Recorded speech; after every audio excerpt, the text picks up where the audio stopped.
Welcome back to the Deep Dive. Today, we are focusing on one of the world's most dynamic and just flavorful cities, Bangkok. Thailand's vibrant heart is this amazing place where you find these, glittering ancient temples right next to hyper-modern skyscrapers. And it's all fueled by what many people argue is the planet's greatest street food scene. Oh, for sure. Bangkok is an incredible experience, but it can be a lot. The blend of culture and that pure 21st century energy, the sheer number of choices, can completely overwhelm a first-timer. And that is exactly why we're here. Our mission today is to give you the ultimate shortcut. We're focusing on that essential mix of experiences, the food, the culture, the getting around. Right. But before you even look at a single flight, there's one absolutely critical decision that will basically dictate the comfort of your entire trip. And that decision is timing. It's all about timing. If you plan your visit without really respecting the tropical climate, you could have a much tougher time than you need to. Okay, so let's jump right into that. Bangkok is hot and humid pretty much year-round. We know that. Yeah. But you're saying not all seasons are created equally. Not at all, exactly. Understanding the seasonal shifts is vital. The ideal window, the peak tourist season, for a very good reason, is what they call the cool season. The cool season. Right. It runs roughly from November to February. So when we say cool in Bangkok, what are we actually talking about temperature-wise? Well, it's the most pleasant time for being on your feet, for exploring markets and temples. You're looking at temperatures around 25 to 30 degrees Celsius, so mid-80s Fahrenheit. Okay. But the crucial difference, the real game changer, is the humidity. It drops significantly. So if you want maximum comfort for all-day sightseeing, November to February is, it's the golden ticket. Right, the golden ticket. So what about outside that window? What are the challenges we need to brace for? Let's talk about the heat challenge.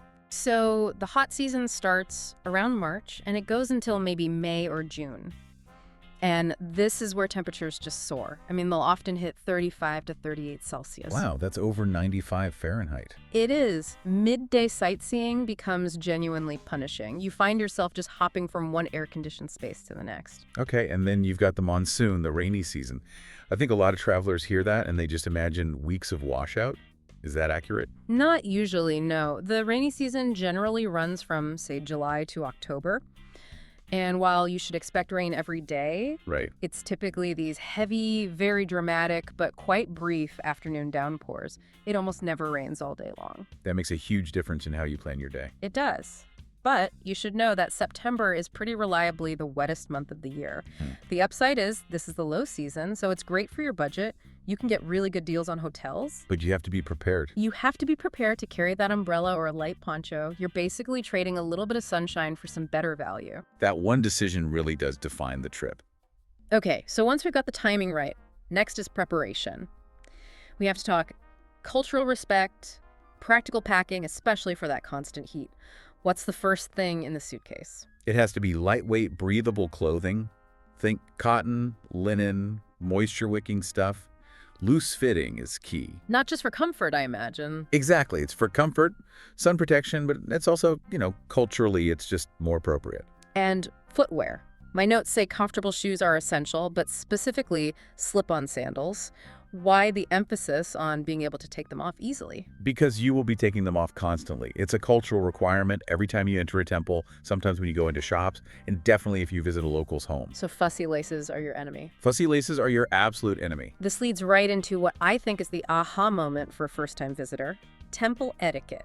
This is the one rule that if you get it wrong, you will literally be turned away. Oh, absolutely critical. When you're visiting major religious sites, we'll talk about the Holy Trinity later, like the Grand Palace, or what for shoulders and knees must be covered. It's a non-negotiable sign of respect. So what's the practical advice here? Always carry a lightweight scarf or a sarong in your day bag.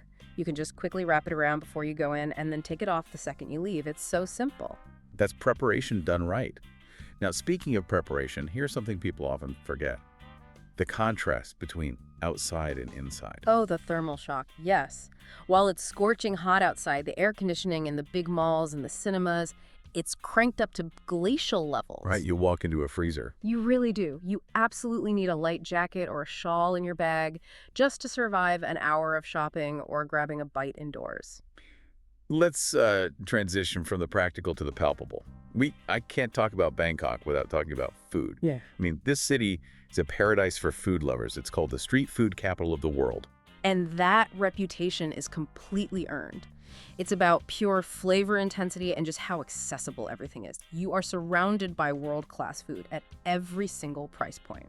So let's run through the essentials. We have to start with the national dish, pad thai, right? Right. But give us that little bit of unexpected insight. Of course, everyone knows pad thai, stir-fried rice noodles, chili powder, peanuts. But here's the thing you might not know. It was actually invented in the 1930s. Oh, wow. Yeah, by the prime minister at the time, to promote Thai nationalism. And the original recipe had no chili powder at all.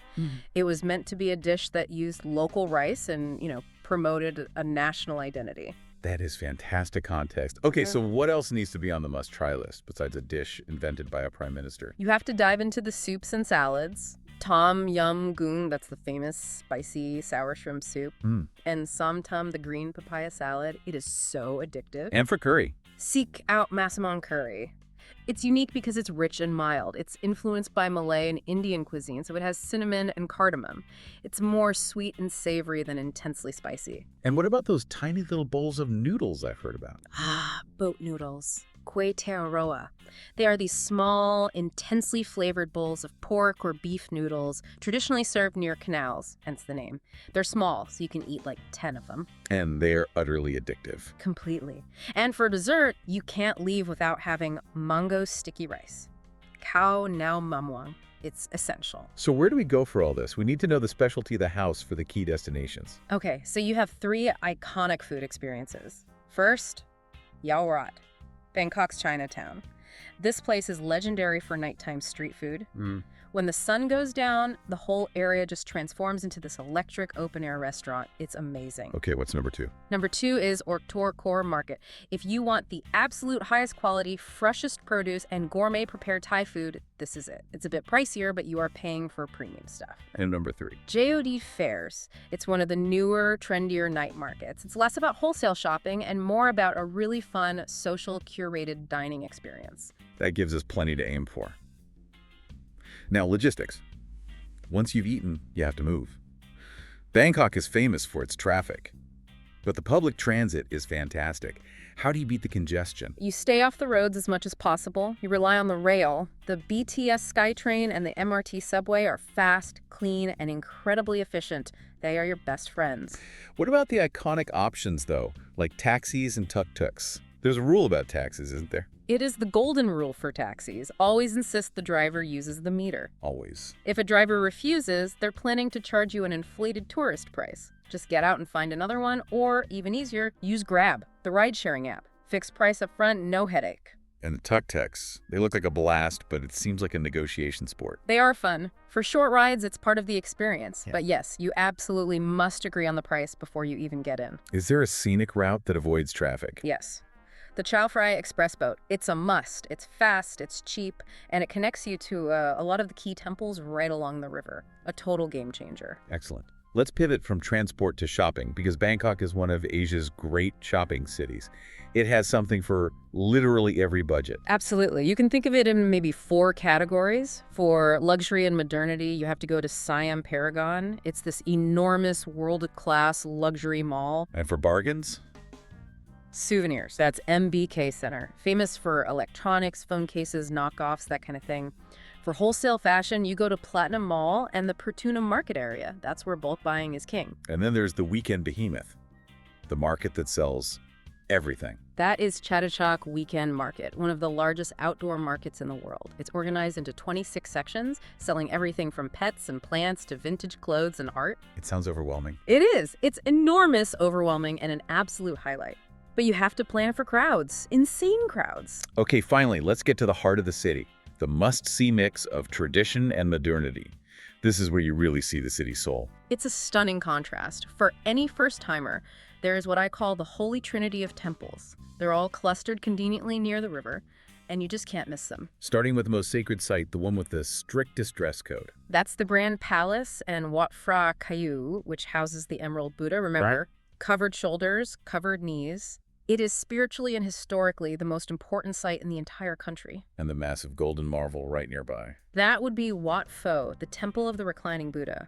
This is home to the colossal 46-meter-long gold-plated reclining Buddha. Wow. The sheer scale is just, it's breathtaking. You feel so small standing next to it. And the third in the Trinity, the iconic riverside beauty. What we're in, the Temple of Dawn. It's so striking because its towers are covered in these beautiful porcelain mosaics. And its location is key. Its location on the riverbank is everything. Seeing its spire reflected in the Phra River, especially at sunset, that is the quintessential Bangkok photo. Beyond the sacred, what other experiences really define the city's energy? You have to experience the energy of Chinatown, of Yaowarat, at night, just for the atmosphere. And taking a Phra River cruise after dark, seeing all those landmarks lit up, is just magical. And for that raw, unbridled energy. You have to at least see Kaew Road, the famous backpacker area.